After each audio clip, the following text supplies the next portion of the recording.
Revíryka oslavíme tady na Horním hradě.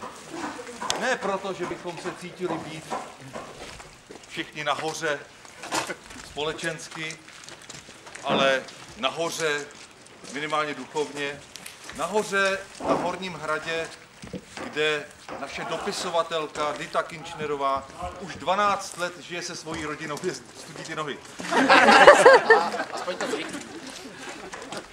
Tedy poprosím, milí přátelé, program znáte, aby v tuto chvíli nás tady přivítal hradní pán, pak hradní paní a aby nás jménem města, krásného města Ostrov, tady pozdravil i starosta Ostrova, Pavel Čekan, protože to je člověk, který vlastně svým způsobem také náš magazín ovlivňuje, protože tady se hodně toho děje.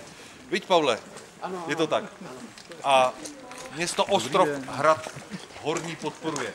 Tedy, první by tady měli být manželé, ne, vlastně nejste manželé. A máte děti spolu? A hrad máte spolu. No, přátelé, vidíte, jak to ta doba pokročila od toho středověku.